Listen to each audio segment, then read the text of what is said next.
Nós vamos dar início aos nossos trabalhos. Vamos procurar, nos concentrarmos um pouco mais aqui. Vamos agradecer a Deus, a Jesus, a Maria de Nazaré, mãe espiritual de toda a humanidade, por esse momento, por esse compartilhamento, por esse objetivo único, esse um só pensamento. Agradecendo, pedindo a proteção e o amparo da cúpula espiritual do Círculo da Luz para o início dos trabalhos desta noite. E iniciamos com a prece que o Mestre Jesus legou à humanidade, a qual eu peço que os irmãos acompanhem em pensamento. Pai nosso que estais nos céus, santificado seja o vosso nome, venha a nós o vosso reino, seja feita a vossa vontade, assim na terra como no céu. O pão nosso de cada dia nos dai hoje, perdoai as nossas ofensas, assim como nós perdoamos a quem nos tenha ofendido. E não nos deixes cair em tentações, livra-nos de todos os males, que assim seja. Hoje é o dia de desobsessão coletiva, um trabalho especial, onde os médiuns se reúnem lá embaixo para o atendimento aos nossos irmãos desencarnados que precisam desse acolhimento, desse esclarecimento, dessa ajuda para seguir em frente, para se adaptarem à nova realidade. E nós vamos colaborar com este trabalho, nos dirigindo em pensamento até os nossos lares, devagar, com calma, com tranquilidade. Vamos percorrer todas as peças para auxiliar a espiritualidade a socorrer os irmãos desencarnados que, porventura, lá estejam por alguma razão. Vamos percorrer todos os ambientes, visualizar todas as pessoas que lá convivem conosco.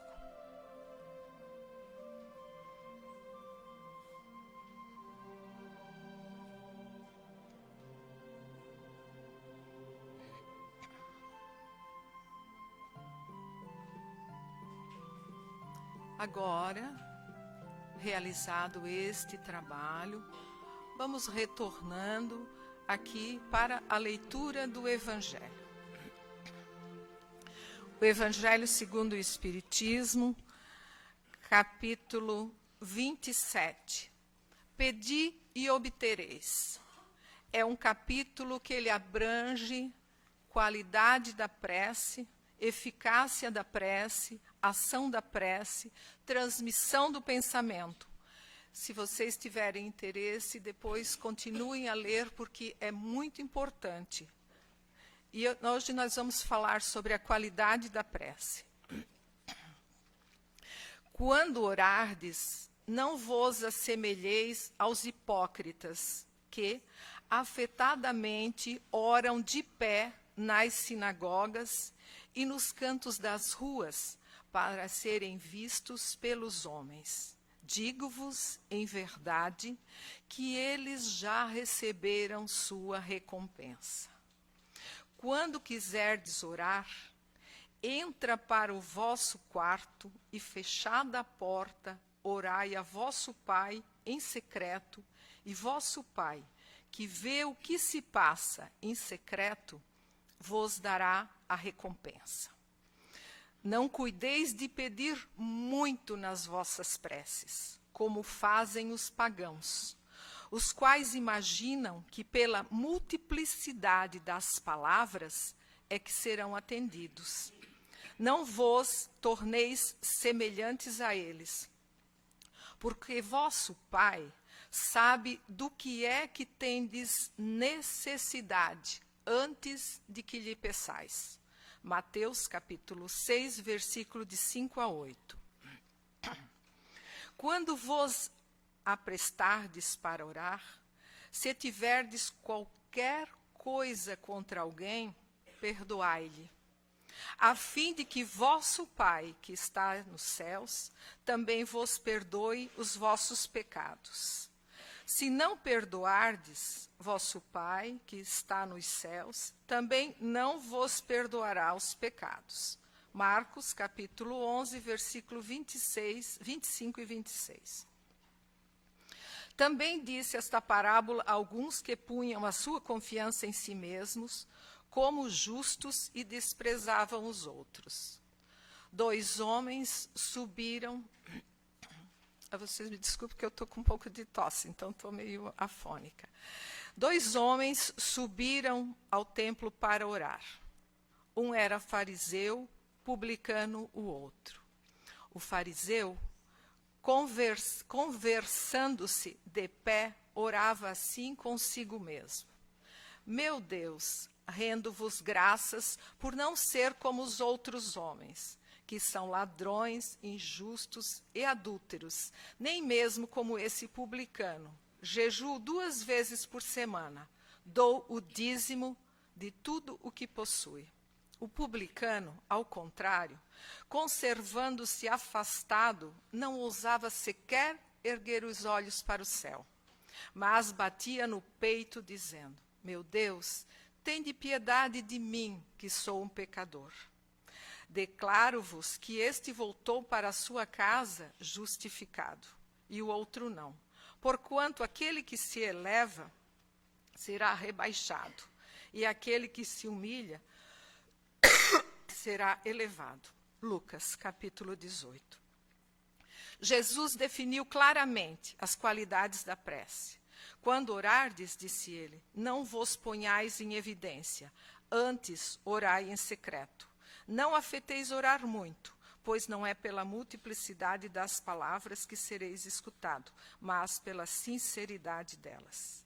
Meus irmãos, então aqui o Evangelho nos fala da humildade que nós devemos ter, que ninguém precisa saber dos nossos feitos, de como eu oro, do que eu faço para o meu semelhante, que eu dei isso, da ostentação. Porque quando ele compara aqui os 2 que oram, o primeiro estava julgando, estava se achando santo, porque ele não era ladrão, ele não era adúltero, ele não era isso, ele não era aquilo.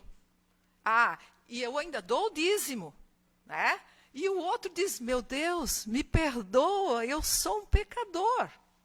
É um humilde. Quando ele diz que os orgulhosos serão, né, não terão o mesmo lugar que os humildes, é isso. E quando ele diz, recolhe-te ao teu quarto, recolhe-te, o teu quarto íntimo. Nós não precisamos nos fechar numa sala, num quarto, para a gente fazer as nossas orações para Deus.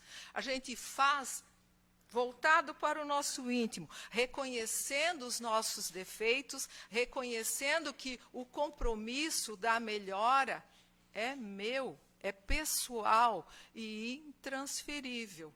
Tudo isso fala nessa parábola que diz, quando fala do publicano e do fariseu. Né? Então, que nós tenhamos esse entendimento e que possamos entender que Deus sabe o que vai no coração de cada um. Quando a gente fala no coração, é no sentimento, é no pensamento. Não adianta eu falar uma coisa, sentir outra. Temos que ter coerência entre pensamento, sentimento, fala e atitudes, porque Deus é perfeito. As leis dele são imutáveis. Nós não teremos jeitinhos com ele. Teremos chances inúmeras, porque ele nos quer puro com ele. Mas o caminhar é nosso.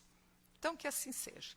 A palestra hoje está a cargo do nosso irmão Gadonski, trabalhador do Círculo da Luz, e seja bem-vindo. Vamos vibrar em favor do nosso irmão para que ele nos traga tudo o que preparou. Boa noite, irmãos. O tema da noite de hoje é sobre a reencarnação.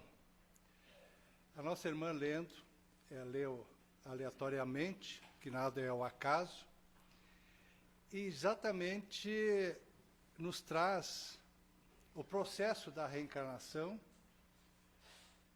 É efetivamente o que de mais espetacular, de mais esclarecedor para todos nós na humanidade, para que a gente possa se entender como pessoa e, sobretudo, nós possamos... Não está ligado? Não.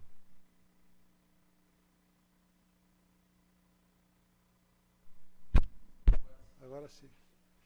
Vocês já ouviram, né?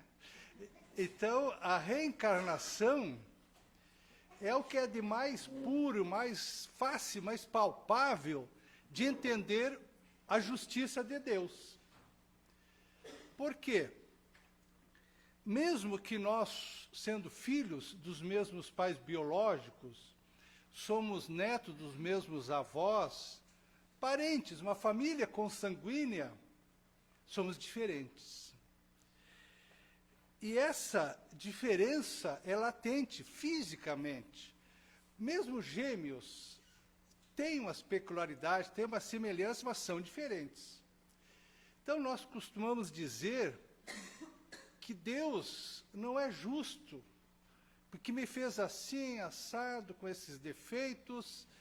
Ou seja, a gente se menospreza e acha que o outro tem todos os predicados. Então, onde é que está a justiça de Deus? A justiça de Deus se faz muito antes da nossa criação. E quando Deus criou os homens, criou todos simples e ignorantes, nos deu os mesmos direitos, as mesmas oportunidades.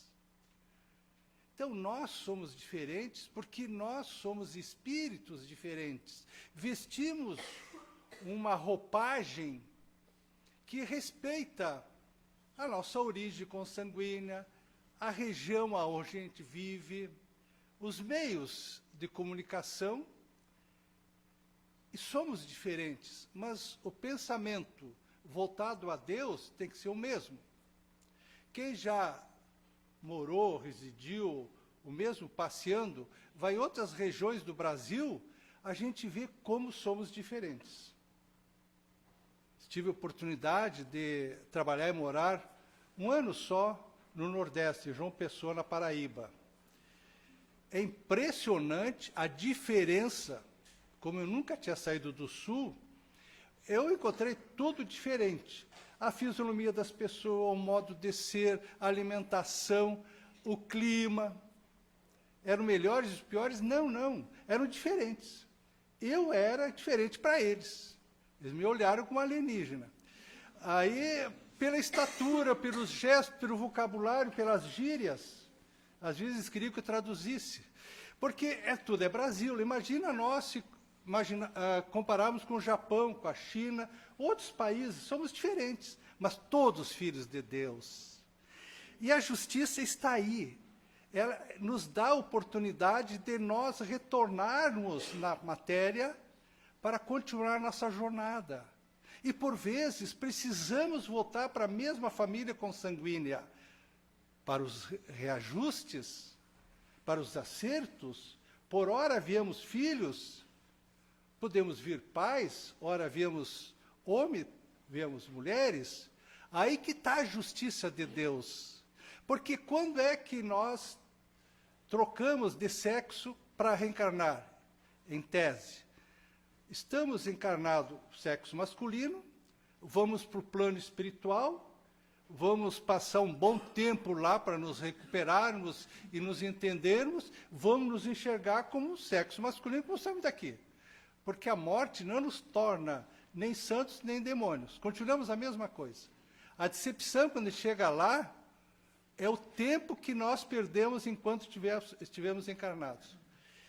E aí nós vamos voltar no mesmo sexo quando? Por necessidade. Então, se hoje nós vestimos o nosso corpo masculino, devemos pensar em quem? No feminino? Aceitá-las? Por quê? Porque um dia nós poderemos vir para o lado feminino para resgatar o que nós erramos com o masculino. Mas é recíproca verdadeiro, tá, gurias? Vocês também, se judiarem de nós, vão voltar com o masculino. Aí te inverte as posições, inverte as cobranças, os ciúmes eu mesmo, não tem dúvida. A outra grande questão que é analisarmos, a lei de causa e efeito. Porque todo efeito tem uma causa. Hoje está frio. De manhã estava quente, agora de noite está frio. Então a gente se apega ao frio, ao calor, à chuva, à falta de chuva. Aí nós nos apegamos à nossa dificuldade de raciocínio ou à nossa dificuldade disso e daquilo. Nos baseamos muito, às vezes, na febre. Estamos com febre. Nós temos que buscar a causa. E a causa nos leva a pensar o seguinte. A colheita, essa é obrigatória. O plantio, a semeadura é opcional. Eu vou plantar nesta existência amor, eu vou colher o quê? Amor. Se eu plantar ódio, rancor, vou colher o quê? Tempestades. Então, tudo que nós quisermos colher, nós temos que plantar. Nós temos que buscar entender que tudo que nós fizermos tem a ação e a reação. Inevitável. Aí que está o objetivo da reencarnação. Esquecimento do passado. A reencarnação nos remete a um ajuste com pessoas que outrora tivemos enormes dificuldades.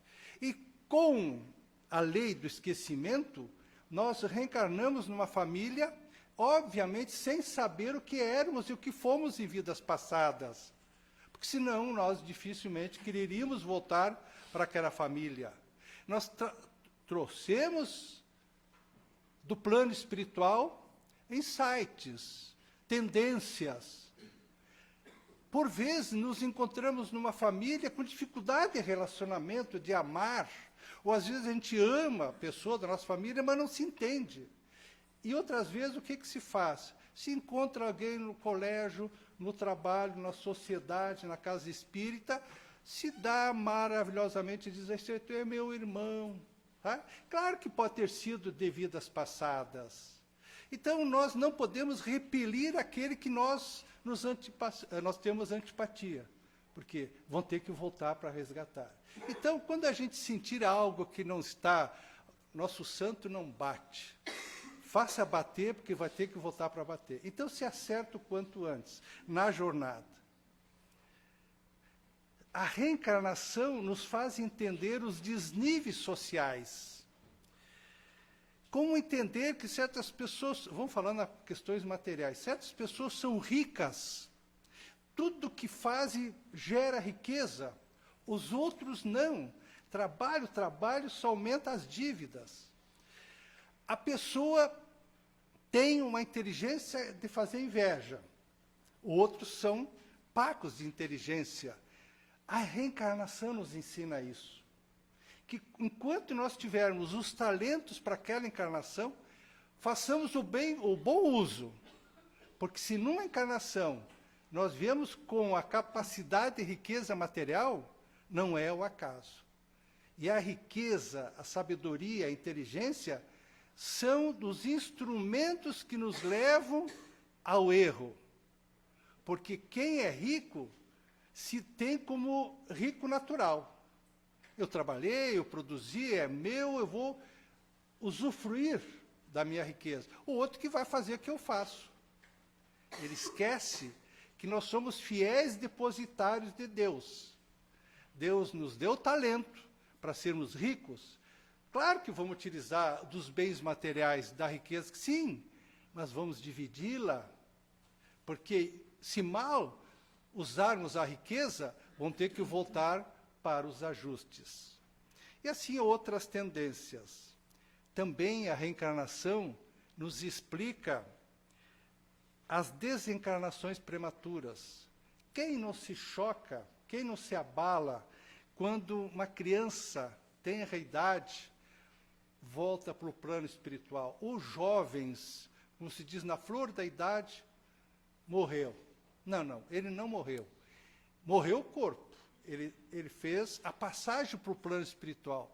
Mas onde é que tem a justiça divina de tirar de uma mãe ou dos pais uma criança que era toda a alegria da família?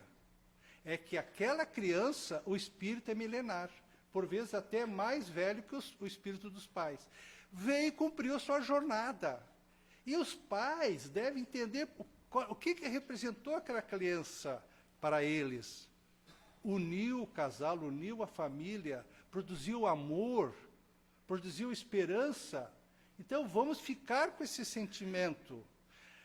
Ele fez a parte dele, esteve entre nós, e nós temos a certeza que iremos nos encontrar no plano espiritual se fizermos parte da família espiritual, além da família consanguínea. Então não vamos criticar a Deus, vamos entender quando a pessoa volta, vamos pensar bem, se cumpriu, vamos imaginar nós estamos num corpo com enormes dificuldades.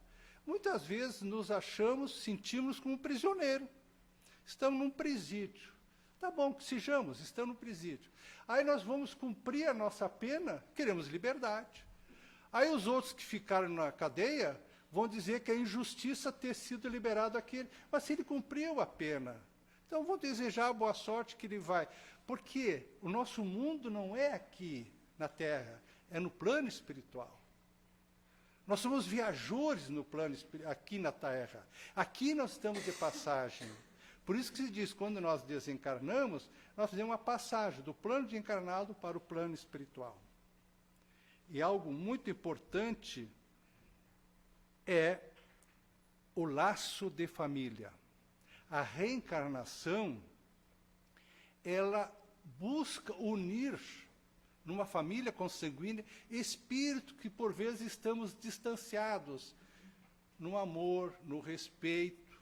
E aí a reencarnação vai unir-nos como encarnados, como nos uniu no plano espiritual. E da reencarnação nós temos que entender qual é a finalidade, qual é o fim que nós viemos reencarnar. Primeiro ponto, simples, objetivo, progresso.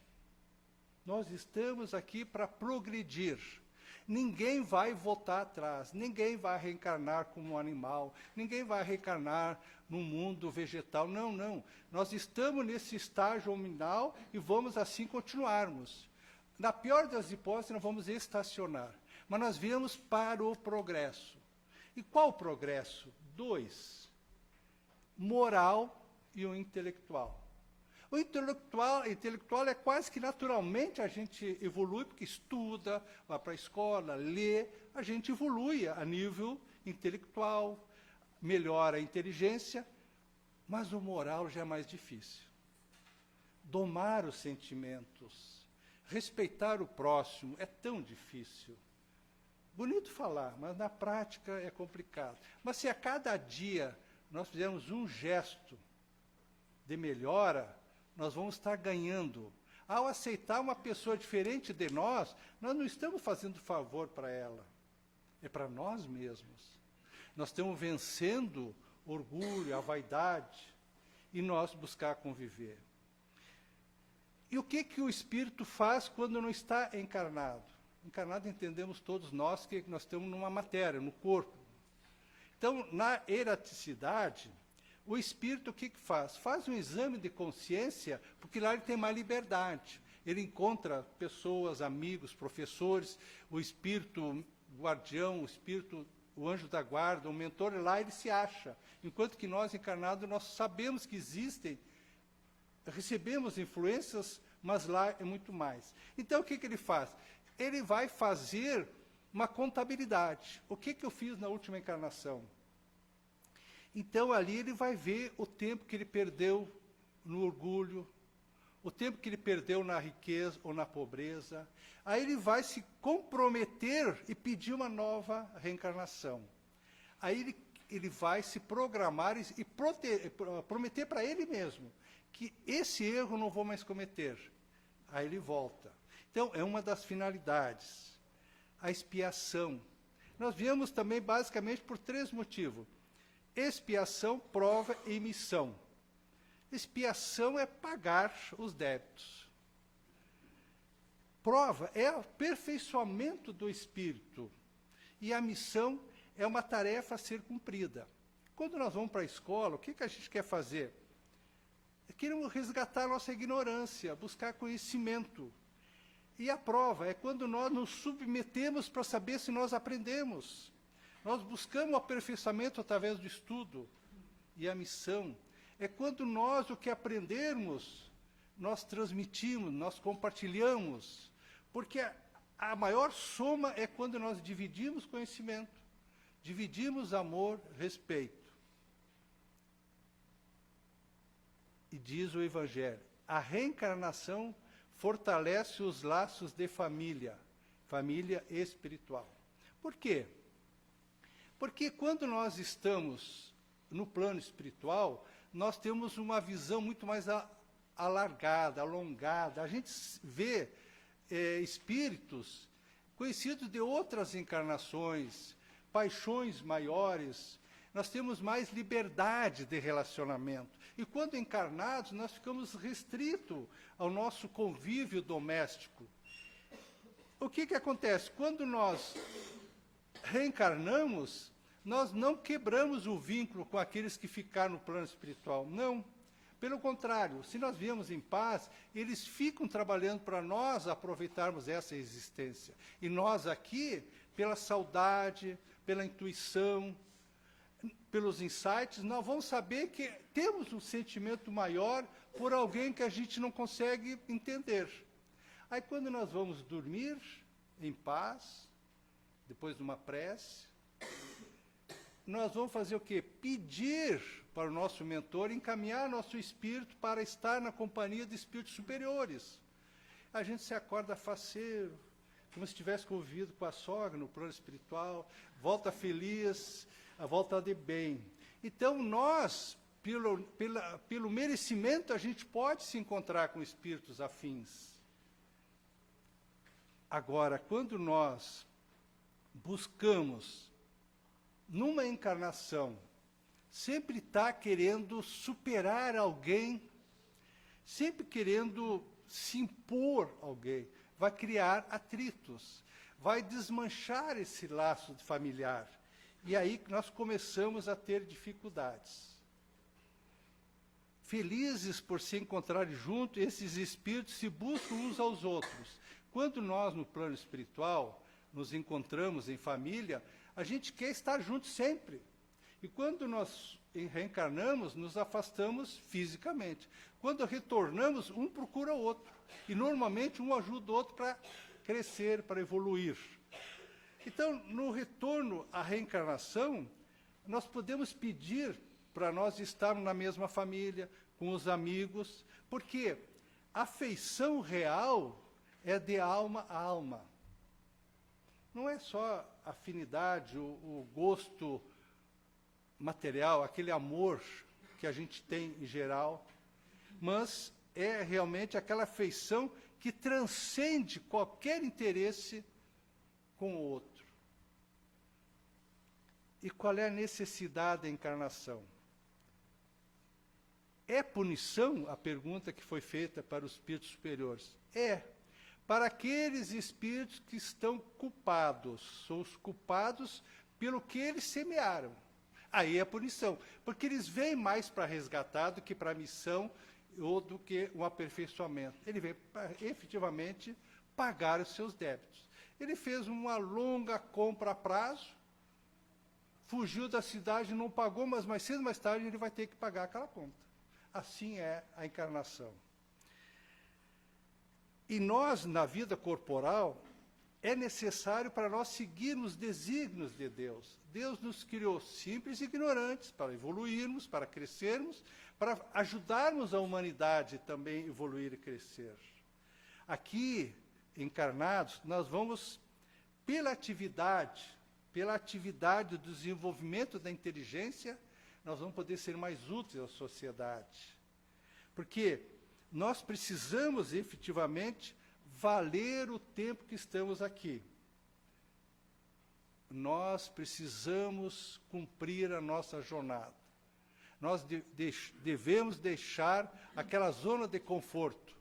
Não é comigo, isso eu não sei, isso aqui vai procurar fulano, vai procurar, isso aqui é da prefeitura, isso aqui é do governo.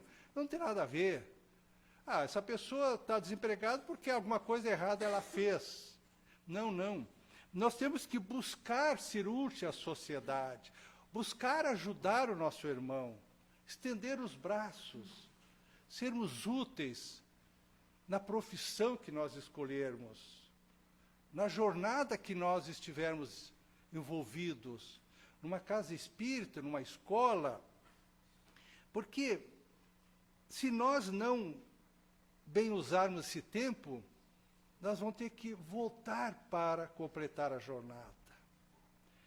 E a encarnação, por maior que seja longa, agora está se vivendo bem mais, até 100 anos, 70, 80, 90 anos, está fácil de nós encontrarmos pessoas nessa faixa etária.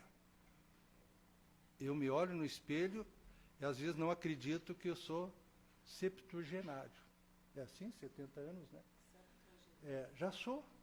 E às vezes fico feliz, mas cheguei até aqui, eu quero chegar um pouco mais. Por quê? Não era comum. Eu vejo meus familiares já foram muito antes dessa idade. Então nós temos que aproveitar.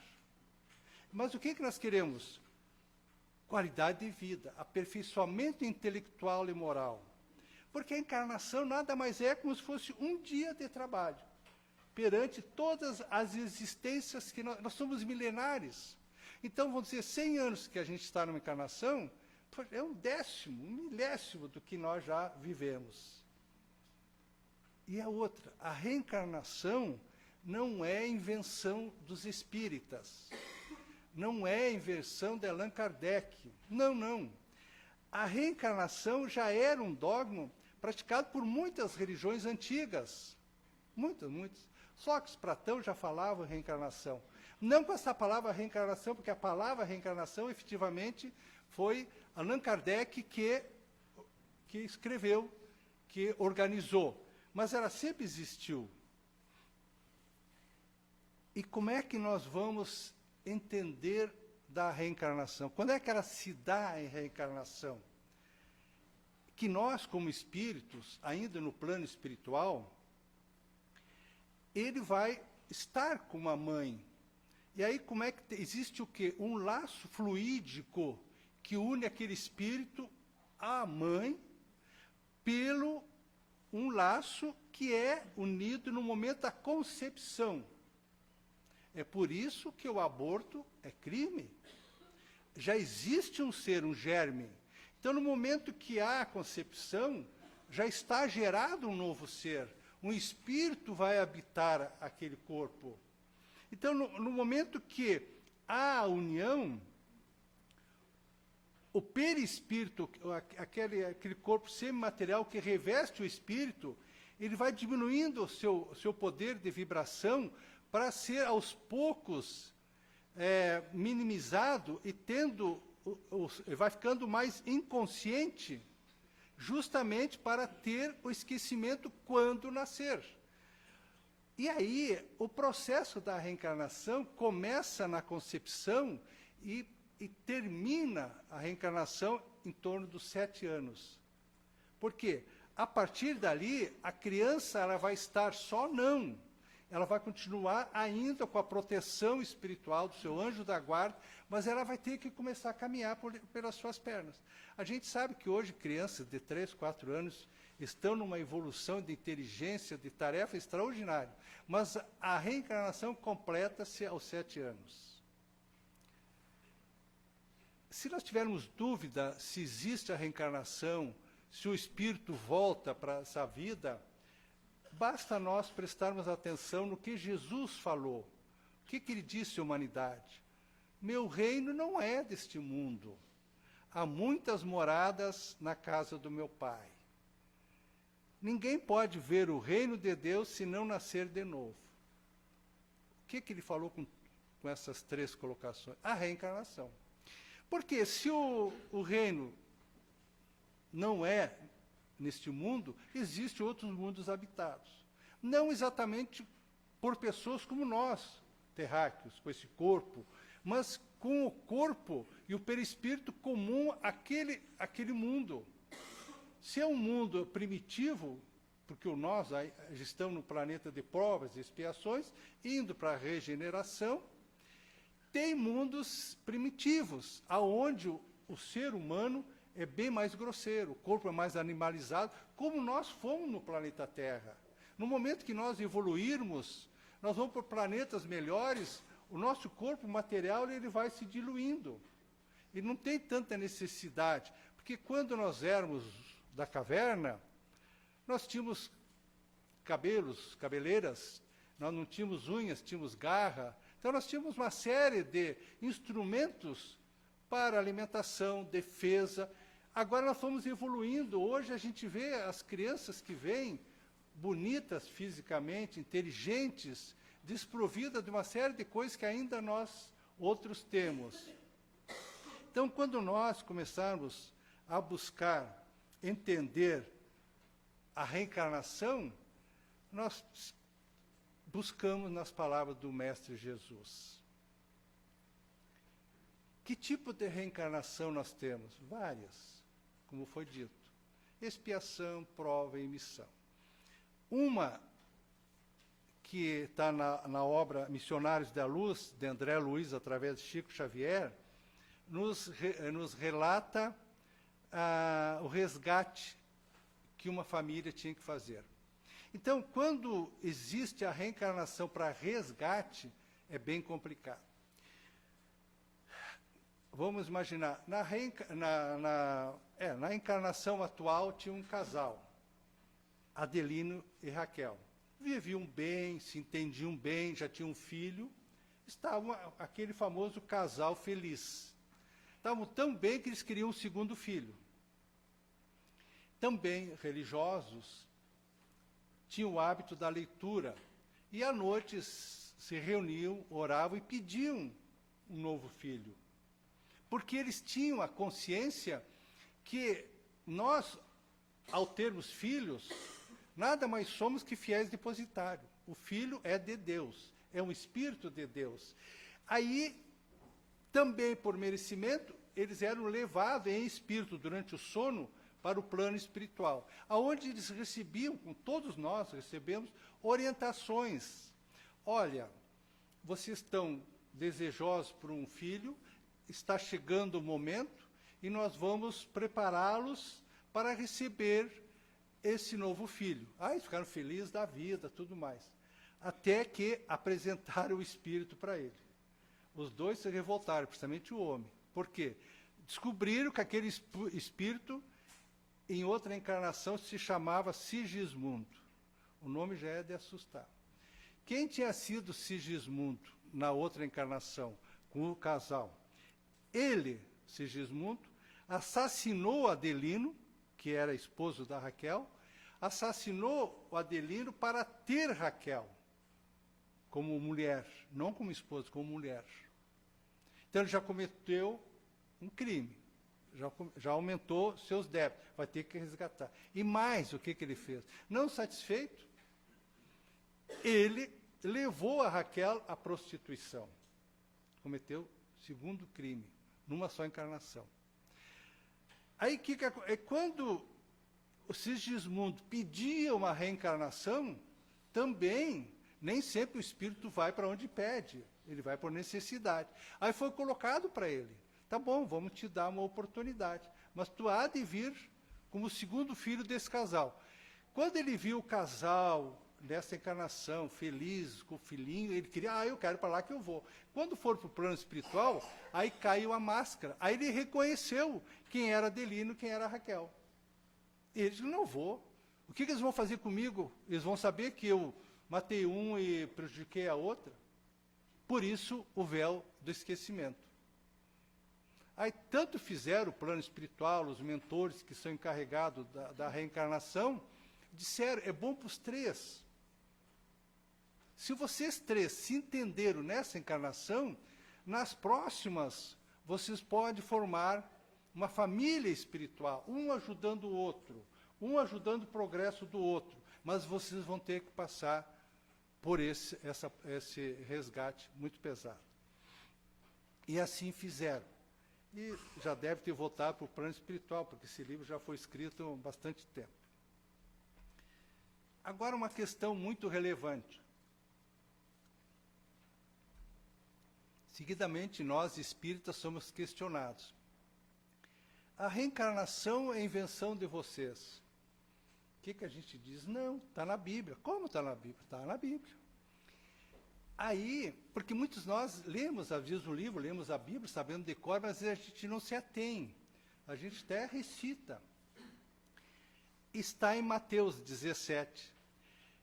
Eu vou ler na íntegra para vocês verem como realmente procedeu essa situação. Eu fico imaginando, quando eu leio, uma cena. E os seus discípulos o interrogaram Jesus, dizendo, por que diz então os escribas que é mistério que Elias venha primeiro? Eles queriam saber de Jesus que seria normal que Elias viesse primeiro. Aí Jesus respondeu dizendo-lhes, em verdade, Elias virá primeiro e restaurará todas as coisas. Aí os discípulos ficaram assim, pô, virá primeiro, vai restaurar o quê? Que coisas? Os laços, a sociedade, as questões. E continuou Jesus, mas digo-vos que Elias veio e não o conheceram, mas fizeram-lhe tudo o que quiseram. Assim farão eles padecer o Filho do Homem. Então, entenderam os discípulos que lhes falara de João Batista. Então, Jesus disse, Elias, que todo mundo, os discípulos esperavam como Salvador, como se fosse Jesus, ele disse, não, Elias já veio, vocês mataram, vocês judiaram, fizeram tudo o que fizeram, e vão fazer comigo também. E aí, então, veio João Batista, que é o mesmo espírito de Elias, também passou um trecho complicado. Então, a reencarnação está na Bíblia.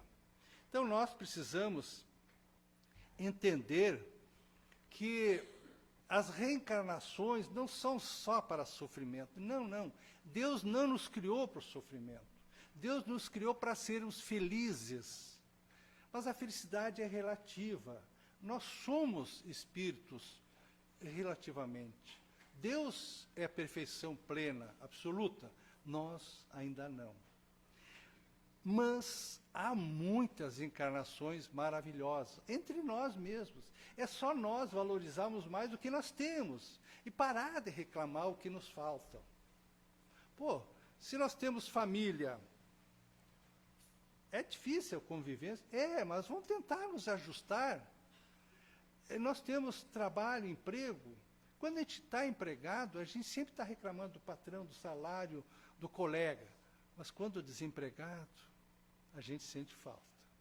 Então, vamos valorizar. Todo aqui nós, eu olho para vocês, não vejo ninguém aqui de manga curta. Ah, tem um aqui. Todos nós estamos agasalhados. Mas será que todos os nossos irmãos estão agasalhados fisicamente? Será que nós não podemos abrir o nosso guarda-roupa e tirar roupas que estão lá mais de inverno, doar para quem não tem nada, gente?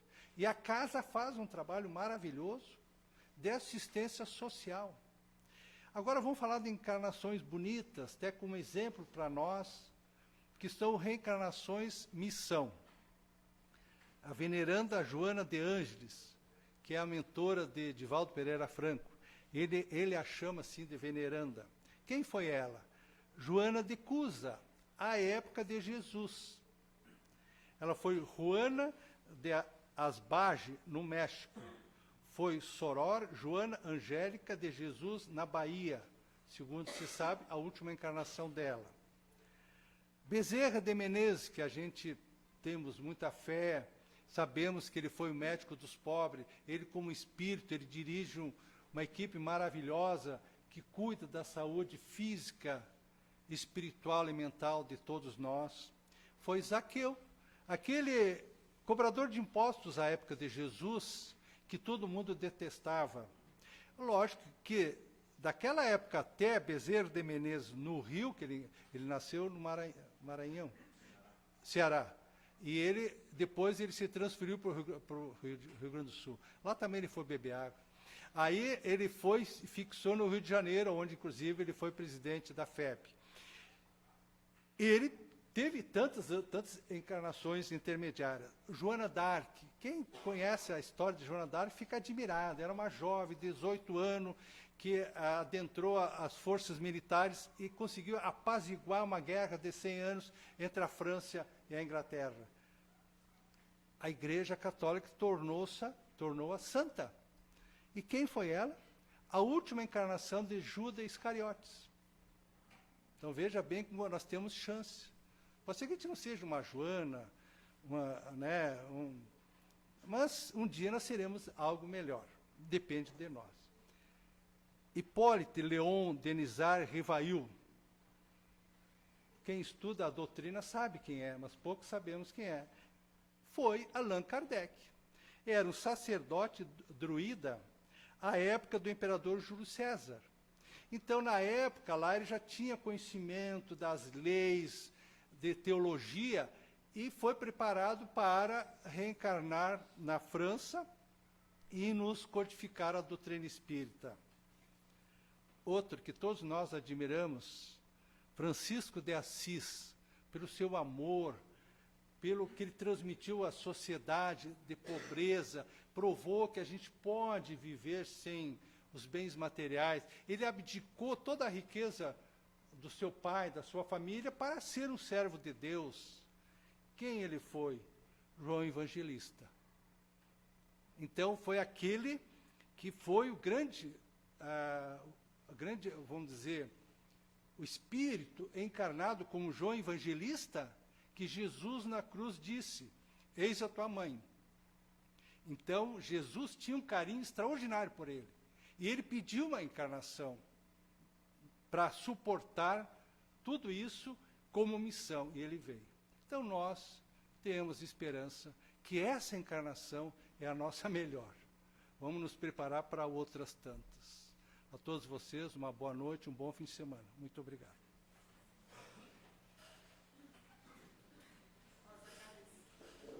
Nós agradecemos ao nosso irmão Gadonsky, que a espiritualidade amiga continue a auxiliá-lo para realizar esse trabalho, né, de esclarecimento, que é tão importante para todos nós que aqui estamos. Antes de continuarmos os nossos trabalhos da noite, eu gostaria de falar que a Casa Espírita está realizando um almoço no dia 29 agora de setembro, que é massa, frango e salada, no bairro da Juventude. É R$30 o ingresso para adultos e até 12 anos, me parece que é a metade. Estamos vendendo ali na biblioteca. Por que eu estou falando isso agora? É o único evento que a casa realiza para angariar fundos. Nós não recebemos auxílio de nenhuma entidade, de ninguém. Então, com esse evento, nós pagamos todas as despesas da nossa casa. Nós precisamos pagar a energia, nós precisamos pagar uma faxineira, nós precisamos fazer a manutenção do prédio e para dar algum conforto para os frequentadores e para quem estuda a doutrina. Então, se os irmãos tiverem interesse em colaborar, é muito apetitoso, é muito de boa qualidade também, né? Lá no bairro esse ano. Então, sintam-se à vontade. Então, agora nós vamos... Muito obrigada. Nós vamos continuar com os trabalhos. ainda unidos nesse pensamento de amor, vamos pedir para a espiritualidade amiga magnetizar a água sobre a mesa, depositando nela o bálsamo, o remédio necessário para o equilíbrio de quem dela fizer uso. Vamos pedir o auxílio, o amparo, o consolo, o conforto, o esclarecimento para todos os nomes que se encontram nas urnas, de encarnados e desencarnados. Pedimos pelos nossos irmãos que estão nos leitos dos hospitais, passando pela dor física, muitas vezes angustiados na esperança da melhora, pelos familiares que estão acompanhando-os, por aqueles nossos irmãos que estão passando pela dor da separação, pela ausência dos entes amados que já partiram para a verdadeira pátria. Que Maria de Nazaré, Mãe espiritual de toda a humanidade, possa nos envolver com seu manto de amor e luz, para que nos dê força e coragem para a nossa caminhada. E agora nós vamos passar para o passe e vamos continuar a entender que cada um de nós precisa abrir o seu coração, pedir a Deus, a Jesus, tudo o que precisa.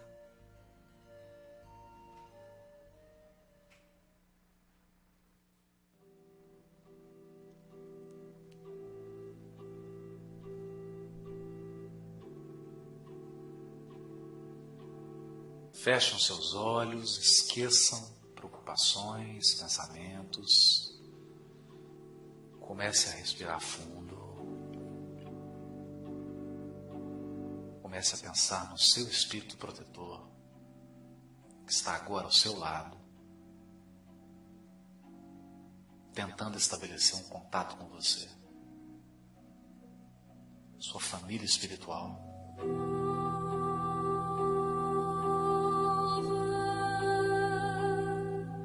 Está torcendo para que você vença todas as provas, todas as dificuldades.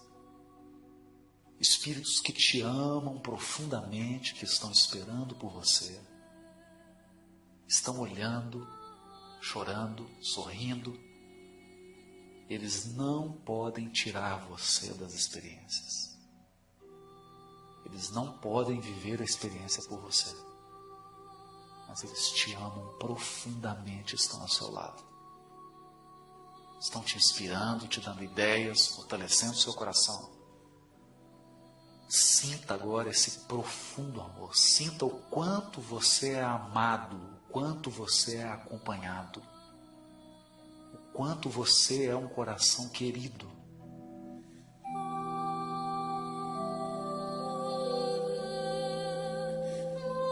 Pense em todos os recursos que foram disponibilizados para que você encarnasse.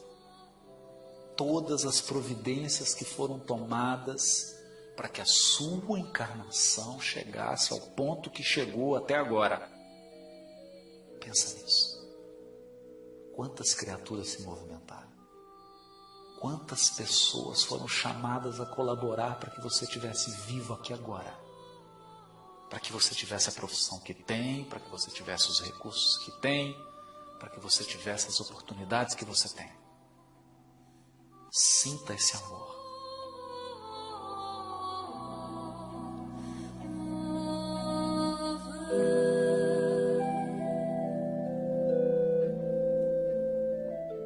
Mergulhados nesse amor, vamos elevar o nosso pensamento de gratidão ao nosso irmão mais velho, nosso irmão amado, nosso Mestre Jesus.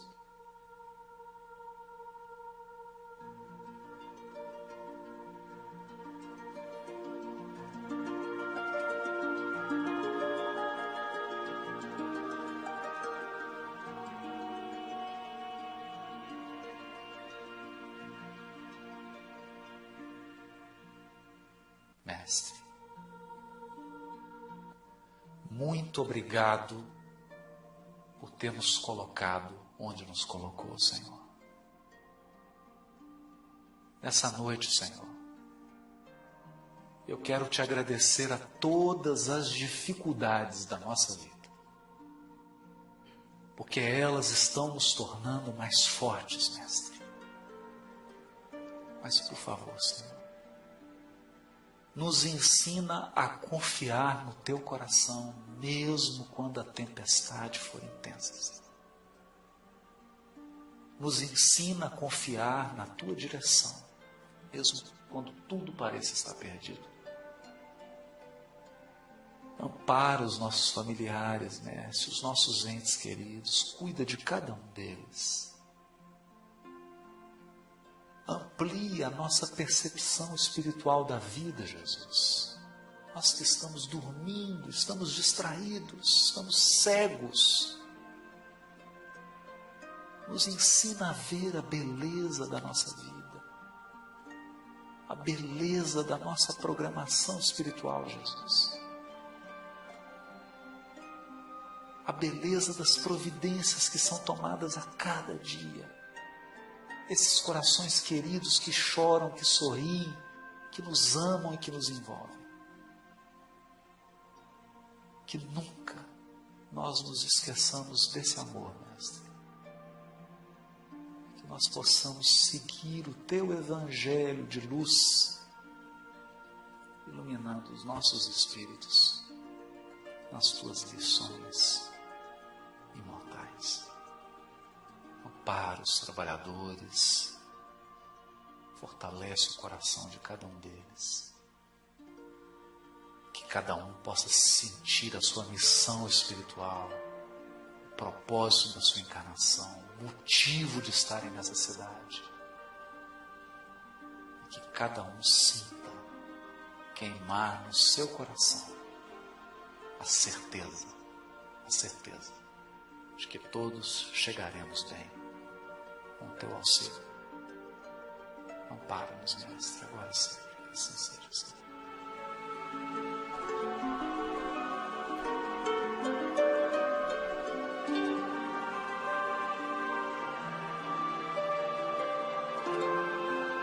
Meus irmãos, tenham toda uma boa noite e um bom final de semana. E um bom regresso a seus lares.